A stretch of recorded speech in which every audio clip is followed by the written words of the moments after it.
My pleasure to introduce you to Natasha Spivak, and I think I said it right. Natasha's from Russia, and she's a member of our Radar Steering Committee, and she is going to speak to you today about Voices of America and immigration fraud victims. And so, Natasha, without delay.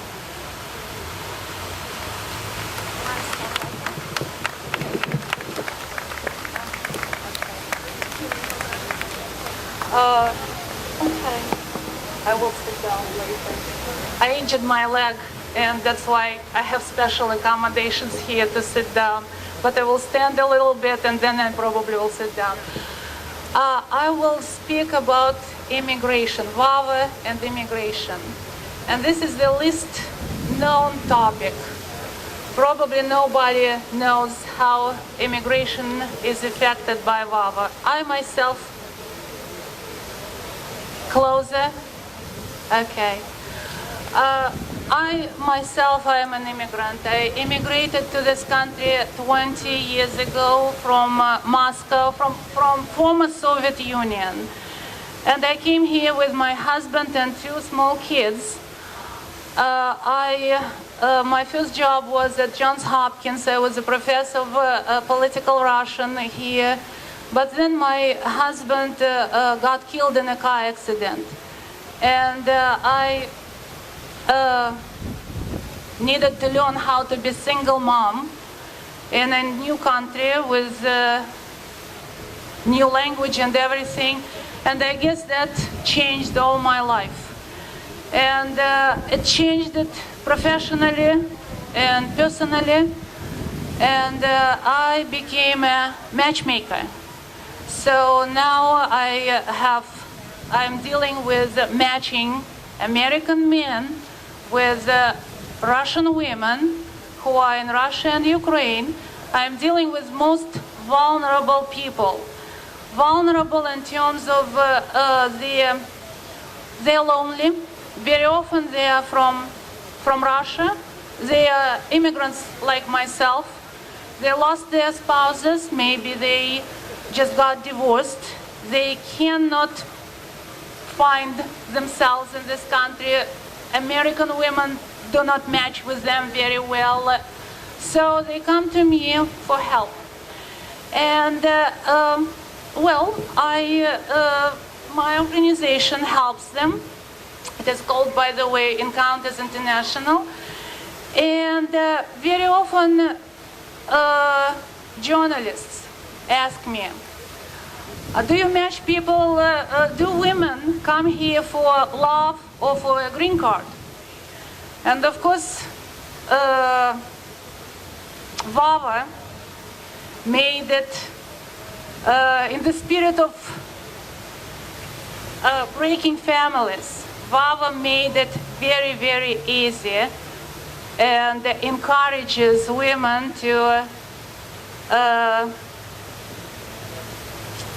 receive green cards without love, without any efforts. So what happens in this sphere is that if a woman loves America and hates her husband, all she needs to do is to call 911 and say that she is a battered spouse.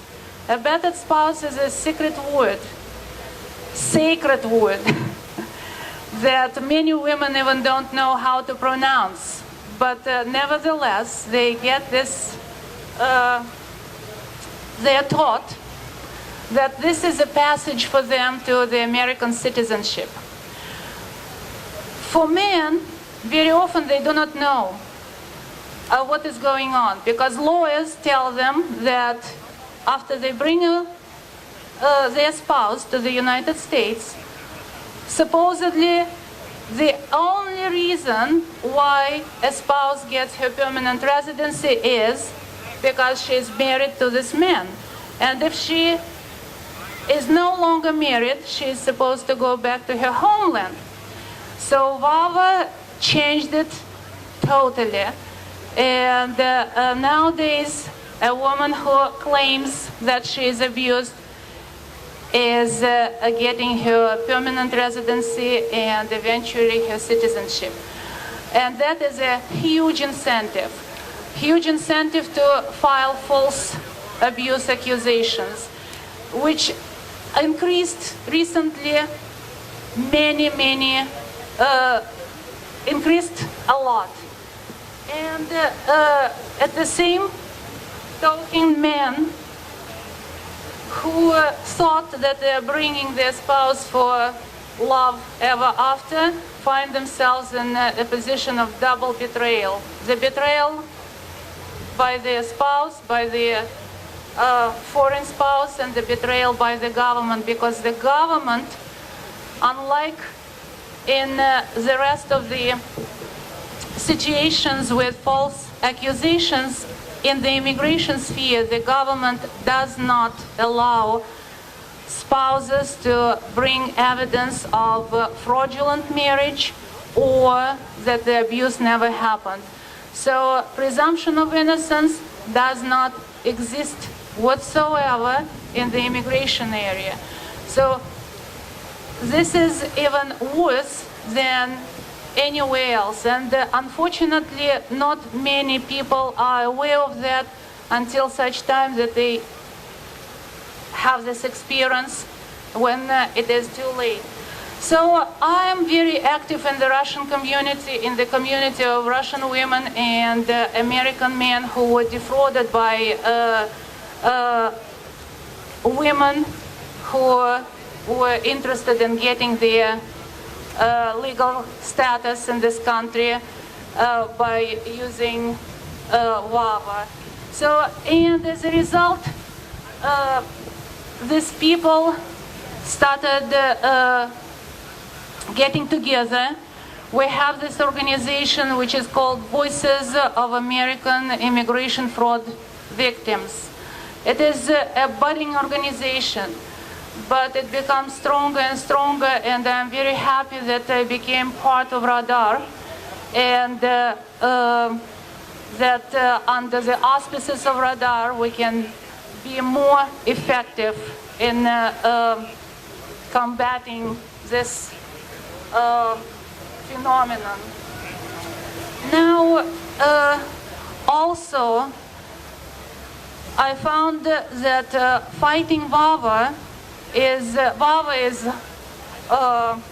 Violence Against Women Act. So who else will fight VAWA more effectively if not women?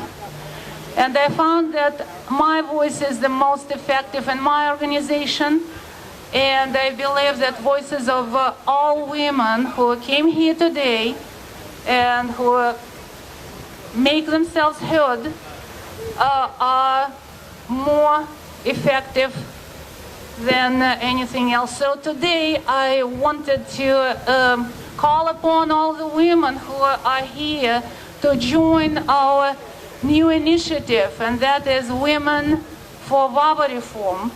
We have a sign-up sheet here, and I would encourage anybody who is interested in participating in that to sign up and to be a part of this fight. Thank you.